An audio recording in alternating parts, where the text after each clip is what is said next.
When my son asked about the winter vacation I'd spent $25,000 on for the whole family, my mother just smiled and said, "We already went, sweetheart." You know that gut-wrenching feeling when you discover the people who are supposed to love you most, the people you've given everything to, have been secretly plotting against you? My son looked at me, pizza sauce on his cheek, asking why he wasn't allowed on the fancy snow vacation that I paid for, only to have my mother casually reply, "Oh, only your aunt's kids this time." That was the moment everything snapped. A month later, when she texted me demanding I cover her mortgage, my reply was calm, cold, and utterly final. "Maybe your golden child can pay it." I'm Gary. I'm 36, a locksmith and apparently the reliable son in my family. I track closings on a whiteboard, keep my car spotless for showings, and I can guess a listing price within $5,000 just by walking the block. I'm also a dad. My son Max is 8 and he collects hotel key cards like trading cards. That night we were at my place. Pizza on paper plates, a Lego set half built on the coffee table. Max looked up at me with sauce on his cheek and said, "Dad, when is the winter vacation you paid for?" Grandma said it's the fancy one with the snow hotel. Before I could answer, my mother, who was there to drop off cookies, gave him that sweet smile she saves for other people's kids and said, "We already went, honey. Only your aunt's kids this time." Max blinked. But Dad paid. My own voice came out calm and flat, the way voices get when the ground moves beneath you. "Mom?" She shrugged like we were discussing parking. "They needed it more. Your schedule's always busy. You miss things." "We went when we could go." Max stared at me. I tried to smile like this was just normal life. It felt like stepping into an empty house where the listing photos lied. The silence hummed between the fridge and the TV. My mother sniffed. "Anyway, the kids had a blast. We can plan something for spring. If you're not slammed." Max's lips pressed thin. He went back to his Lego pieces without looking at either of us. I nodded once. "Right." A month later, my phone pinged while I waited for an inspector to finish a crawl space. It was a text from my mother. "Did you cover the mortgage yet?" I typed before I could stop myself, "Maybe your golden child can pay it." I stared at the blue bubble and didn't delete it. For the first time in years, I let it sit there. Delivered. Read. And I braced for the storm I should have started long ago. I became the financial grown-up by accident. It started simple. A $200 utility bill here. "Can you float the groceries?" there. My sister, Tessa, 2 years younger, was permanently between jobs and somehow never in the same room as a bill. My mother, a retired nurse, treated guilt like currency. My father was quiet, which in our house meant he agreed with the loudest person. When I got my license and started in real estate, I was still living in a studio with a Murphy bed. My first closing was a condo over a nail salon. I stored my suits in the coat closet and cried a little at the commission check. Mom hugged me and said, "See? You're finally reliable." She didn't mean it kindly. Reliable meant reachable. Reachable meant payable. It added up slowly. Tessa's car insurance, just until next quarter. A fridge repair for my parents after Dad's friend who knew a guy vanished. I told myself I was investing in peace. Every month I thought, once this is handled, they'll leave me alone. Like the market would correct the family dynamic. The opposite happened. When people know you will catch them, they jump with their eyes closed. Then Max was born. His mom, Claire, and I split when he was 5, mostly because I was never not working. Open houses, late calls, deals that almost died on a Sunday night, resurrections on Monday morning. We're good co-parents. We trade pickups, share school events, send each other photos of his lopsided art. Max became my anchor, the thing that made the grind make sense. My mother liked to say, "You wouldn't have to work so much if you'd chosen a stable job." I'd look at the spreadsheet of closings and think, I'm the only stability we have. 2 summers ago, the asks turned into expectations. I helped Tessa with a lease deposit after she moved into a nicer apartment for her mental health. I paid off a small hospital bill for Dad's knee. I caught the tail of their property taxes when they misread the due date. It would have been manageable if it stopped there. It never does. The winter trip was my idea originally. After a decent year, 3 mid-range houses and a lucky dual-agency condo, I wanted to do something for Max, and to prove to myself I wasn't just a bank account. A snow hotel in Colorado. Sleigh rides, snow tubing, those hot chocolate towers Max watched on YouTube. I priced it, gulped, and still clicked book. Tickets for me, Max, Mom, Dad, Tessa, and Tessa's twins. 6 nights, ski lessons, a suite with a view so ridiculous it felt fake. $25,000, taxes and fees included. I paid the deposit in October, the rest in November. I screenshotted the confirmation and dropped it in the family chat with a stupid grinning emoji. Mom responded with 3 thumbs up and "we'll see." I should have known. December turned into a mess of reschedules. Dad's PT moved. The twins had a play. Tessa's boyfriend's cousin was visiting. Every delay clipped another day off the window we had. I tried to rebook flights, shifted dates, paid change fees that made my stomach flip. Then one Tuesday Mom said, "We'll just go without you and Max for now and do a second round later." Like it was a ride in shifts, like my son and I were extra baggage. I didn't even know they left until Tessa posted a boomerang of the twins falling into snow with the caption, #AndyTrip. The hotel chandelier I had stared at online sparkled behind them. I sat in my car outside a showing and watched story after story. Dad smiling on a sleigh, Mom in a white robe, Tessa's kids with chocolate mustaches. I called. No one picked up. Later Mom texted, "You're overreacting. We had to use the dates before they expired." When they got back, she gave me fridge magnets shaped like skis and said, "The boys were heavenly. You know, Max can be a lot." She always did that. Press a bruise and call it help. I told myself to swallow it, to focus on Max. We built a snow fort from gas station ice bags and called it our hotel. You thought it was hilarious? I sat in the little blue light and decided I was done paying for people who thought my son was an optional extra. Then came the mortgage text. I'd been covering the difference on their house for over a year. They were short $400 here, $800 there. Mom called it family synergy, which is how people rename debt when they want someone else to hold it. But the winter trip changed the math. They didn't just use my money. They used it to exclude my kid. That wasn't synergy. That was theft dressed as tradition.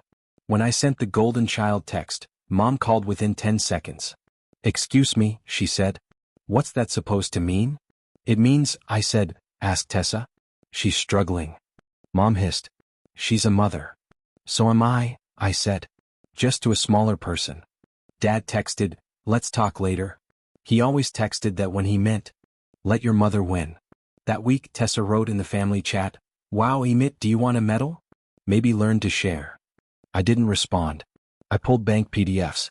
I made a folder with 12 months of transfers, Venmo screenshots with jokes like rent fairy dust, airline confirmations, the hotel invoice with my last name bold at the top. I added the property tax stubs, the plumber's invoice I paid when Dad clogged the downstairs toilet with paper towels and pride. I wasn't sure what I'd do with it yet, but the file looked like a person finally getting ready. It happened at my parents' place on a Sunday. We still did dinners every couple of weeks because Max loves his grandparents, and I didn't want him to keep losing pieces of family. I told myself I'd drop Max and keep it civil.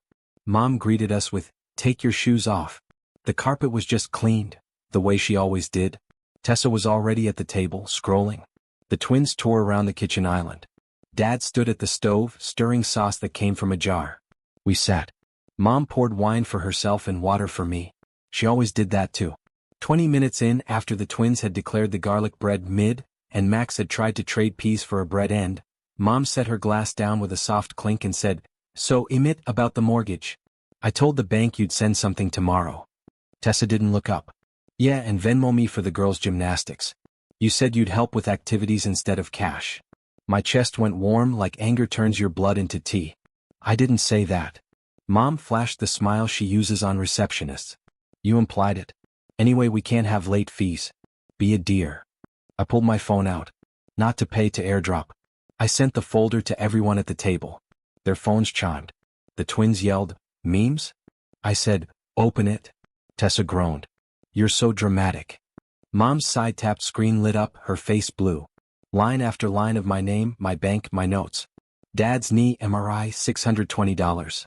Property tax, October, $1,143. Plumber, $289. Colorado total, $25,041.73. Tessa's mouth twisted. "You keep receipts like you're a landlord." "I'm a realtor," I said. "I keep records." Dad scrolled, then put his phone down like it was hot. "We don't need to do this at dinner." "We do," I said. My voice was even. I had rehearsed this in my head for weeks. "Here are the facts. I've covered your mortgage for the last 13 months. I paid for a family vacation that I didn't attend. My son was excluded from a trip I funded. Then you asked me again to cover your house." Mom lifted her chin. "We didn't exclude him. It just worked out that way." Max's fork scraped his plate. He was very quiet. I looked at him then back at her. I'm done. Tessa laughed. Okay, tough guy. I kept going. Starting today, I'm not paying for Tessa's bills, the house, or activities. If you need help, you can ask. I might say yes. But there is no more automatic anything. And the next time you take a trip I paid for, invite my son or don't go. Mom's eyes went sharp. You ungrateful. After all we've done for you. What have you done for me? I asked. Not cruel. Curious. List it. Not love. Love is free. Money? Practical help? Times you showed up. She slammed her palm on the table. The fork jumped. We raised you. You also raised Tessa, I said. Somehow I became the parent. Tessa crossed her arms. You're punishing me for not being you. I'm setting boundaries because you're using me, I said. Mom switched tactics instantly. What will happen to us if you stop? Do you want us to lose the house? Do you want your father's health to suffer? Do you want your nephew and niece to quit sports? The triple shot. Fear, guilt, responsibility. I breathed in slow. You are adults. You will figure it out. And if you can't, we'll make a plan together. But it won't be funded by ambush. Dad finally spoke in a low voice. Emmett, don't talk to your mother like that. I turned to him. Say something to protect me then? Silence. Clock tick. Sauce bubbled. Max cleared his throat, tiny, brave. Grandma. I wanted to ride the sleigh. Mom's face flickered. Just for a second. Then it moved. We'll do something local, she said. Cheaper. I stood. Dinner was nice. We're going. I picked up our coats. Max stood too, looking at me like he was measuring how safe the floor was. Tessa scoffed. So that's it? You play accountant and storm out. I looked at her. Pay your own rent this month. Then to Mom. Tell the bank you were wrong. Mom's last line, thrown like a plate. If you walk out, don't come back asking for forgiveness. I opened the door. I'm not asking for anything. The first week felt like quitting caffeine. Headache. Muscle memory reaching for my wallet when my phone buzzed. I muted the family chat. I took Max sledding on a hill behind the middle school and bought him a hot chocolate so big it needed 2 lids. He asked, Are you mad at Grandma? I told him, I'm mad at some of her choices. I love her. I love you more than any trip, more than the snow hotel, he asked. More than all the hotels, I said. On day 9 I got a text from Dad. Your mother is upset. Can we talk? I offered coffee. Neutral ground. He didn't show. He sent another text an hour later. Things are complicated. That was his favorite phrase. Complicated as in, I will not oppose your mother. Tessa went loud on social. A screenshot made its way to me. Some people love money more than family. There was a comment thread involving 3 of her friends, a cousin I hadn't seen in 5 years, and a yoga instructor with opinions on energetic exchanges. I didn't respond. The older I get, the more grace looks like silence. But boundaries do not mean passivity. I did practical things. I called the bank and took my name off authorized payer on my parents' mortgage. I switched auto pay off on Tessa's utilities. I put a password on my Zelle and removed my cards from their rideshare accounts. I told our group chat that any future requests for money had to be in writing, with what they needed, by when, and how it would be paid back. Mom wrote, You're ridiculous. Then 5 minutes later, we need $600 by Friday. I wrote back, No. The sky did not fall. My mother tried the next angle. Relatives. Aunt Carla called, acted cheerful, then said, Your mom is under so much stress. Could you just help this once? I asked if my mom told her about the $25,000 trip in the last 13 months. Aunt Carla stuttered, said she didn't know all that. The call slowed. 2 Saturdays in, I took Max to my open house. It was a tidy 3-bed with a breakfast nook that made him say, This is where pancakes live. Between visitors, he built a Lego fire truck under the staging plant. He looked up at me and said, Dad, are we poor now? I crouched down and said, No, buddy. We're fine. We're just not paying for other people's stuff anymore. He nodded like that was a rule he could tape to the wall. There were still tremors. My mother posted a photo of the twins in matching parkas with a caption about family first. I recognized the parkas. I bought those too. Tessa sent me a long text at midnight. You've ruined everything. I can't believe you do this to us. The girls are crying. I wrote back 3 lines. I didn't ruin anything. I stopped funding your lifestyle. The girls are crying because you're using them as shields. A week later, Dad called again, this time actually showing up to the coffee shop wearing his I'm reasonable flannel. He sat across from me, hands around a cup he didn't drink. Your mother is scared, he said. She says you're cruel. I'm tired, I said. That's different. He stared at the phone. We might have to sell the house. Okay, I said. Relief flashed across his face, like the permission to say it was the scary part. We talked numbers. As a realtor, I knew their equity, the comps, the timeline. If they listed in spring, they'd walk away with enough to get a smaller place with lower payments. He called selling failure. I reframed it as strategy. For the first time in years, our conversation felt like two adults planning, not a parent wringing out a child's pockets. He left saying he'd discuss it with Mom. I didn't hold my breath. When people can't pull money from you, they try to pull it from your reputation. Mom told cousins I was unstable. She told the neighbor I was obsessed with money. She didn't mention hers. A small handful of people reached out to say they were proud of me. My cousin Dylan texted, "Took me 3 years to get brave. You did it faster." He told me he'd been funding his dad's gambling debt out of love. He stopped last month and said, "Night felt different now." We met for wings and didn't mention anyone's mother. Then came the group chat implosion. Tessa dropped a voice note that ran for 3 minutes and included the words, selfish, abandoning, and dad's blood pressure. Mom replied with a screenshot of a past transfer from me with, "Thank you" in the memo, as if gratitude canceled the ask. I typed a message I thought about for an hour, then hit send. I'm not your ATM. I'm not your emergency plan. I'm not your punishment for Tessa's choices. I'm your son and I'm Max's dad. My responsibility is to him, my home, and my own future. If you need help, you can ask with respect, specifics, and a plan to repay. If you exclude my child from anything I fund again, we're done for a long time. I attached the folder again. Then I left the chat. 2 days later, Aunt Carla messaged me privately. Your mom is furious, but your dad asked for a realtor's opinion on downsizing. He said he felt lighter. I said I'd help if he asked me directly. He did. Quietly. He came to my office with a yellow notepad and a list of neighborhoods. We ran numbers. His shoulders dropped an inch when he saw a path that didn't involve begging me. Max felt the shift too. Our nights got quieter. We started a new thing. Every Friday we cook something badly on purpose and see if it's still edible. Burnt quesadillas, chaotic pancakes, one truly awful soup. We laughed a lot. Joy felt bigger without the constant hum of pending requests. A small miracle happened around week 5.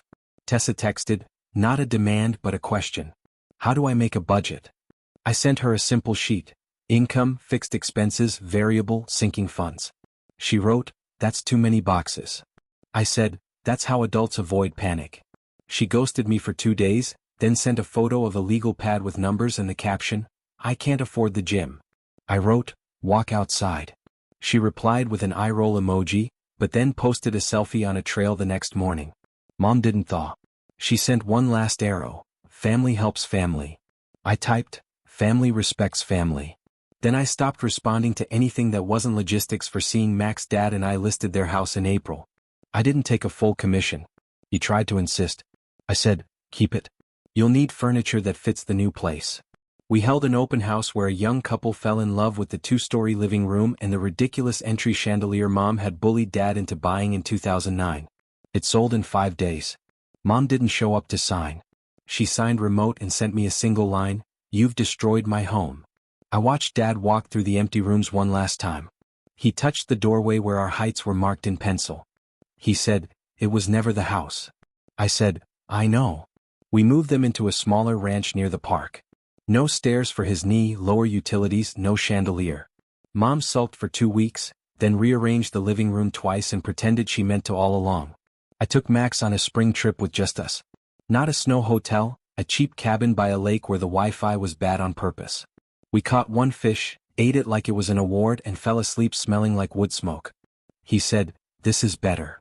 On the drive home my phone in the cup holder buzzed twice. Tessa, paid my own rent today. Then 5 minutes later, Mom, when do we see Max? I looked at the trees flashing by and felt something in my chest unclench. I said, Sunday at noon. Pancakes live at my house. Summer came, the kind that sticks to your skin. I kept working. 2 listings, a stubborn buyer, a roof negotiation that made me swear under my breath. But the hum in my head had changed. The what if they text channel was quieter. I noticed I slept deeper. Even my coffee tasted less like defense and more like coffee. Boundaries didn't make my mother nicer. They didn't turn Tessa industrious overnight. They didn't solve old wounds. What they did was stop the bleeding. They gave me enough breathing room to be a dad without a calculator always open behind my eyes. One afternoon, Max and I were at the park by my parents' new place. Mom arrived with a Tupperware of brownies and a look that said she was trying. She sat beside me on the bench and watched Max and the twins build a lopsided sandcastle. She cleared her throat. I shouldn't have said that thing about him being a lot. She said it like the words had to fight their way out. I kept my tone even. He heard you. I know. Her voice dropped. I was angry. About the house. About getting older. About... I don't know. She waved a hand. You've always been so capable. I thought you'd just keep stepping in. She looked at me then. Really looked. I didn't realize I was stepping on you. It wasn't an apology the way I'd fantasized. No dramatic confession. No handwritten letter with underlines. But it was something human. I nodded. I won't keep stepping in. Not like that. She swallowed. I get it. A beat. Can I still ask for help sometimes? You can ask, I said. And I can say yes or no. The sun slid a little lower. Max shouted my name like it was a joke. The twins tried to bury his foot and he let them. Normal, priceless noise.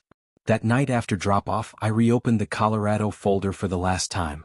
I scrolled the receipts without rage. They were just pixels now, evidence of who I was and who I'm not anymore. I dragged the folder into archive. I kept one thing, a photo of the cabin by the lake with Max's tiny grin in the corner. I printed it and stuck it to the fridge with the ski magnet Mom gave me. It looked different next to something I chose for myself. People talk about revenge, about winning. This wasn't that. There was no moment where I made a speech and everyone clapped. There was only the quiet work of saying no again and again until no made space for yes to the right things. A week later my phone buzzed.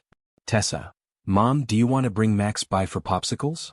We got the kind with the joke sticks. Tessa sent a photo of a budget on her fridge with 3 check marks and the caption, "Don't make fun of me." Dad texted me a link to a lawn mower he found on sale and asked if it was a decent brand. I answered each message in turn. Popsicles, yes. Budget, proud of you. Mower, reliable enough. On a slow Sunday, Max asked about Christmas. Are we going with Grandma and the twins this time? He said, cautious. I said, we're going wherever we want, and if we go with them, it'll be because they invited us, not because we paid. He nodded. Good. He dug around in the drawer and pulled out the magnet. He stuck it lower at his height. This can be our reminder, he said. What's the reminder? I asked. He grinned. The way kids grin when they've decided something big with small words. We pay for us. I laughed, pulled him close and felt that click inside. The sound of a door closing properly for the first time in years. No anger left. No bargaining. Just a line on the floor and both feet finally on my side of it. If there's a moral, it's this. Generosity without boundaries is self-harm dressed as virtue. Family doesn't get to weaponize love to access your wallet. No, it's not betrayal. It's building a life where the people you're responsible for, your kid, your home, your own tired heart, are safe. My mother texted last night, proud of you for selling the house so fast even if I hated it. I wrote back, proud of me too. It wasn't snark. It was the truth. And when she added, do you need anything? I smiled at the new shape of that question and typed, no, I'm good. What about you? Have you ever had to choose between protecting yourself and maintaining family peace? Did you find your own version of we pay for us? Let me know in the comments.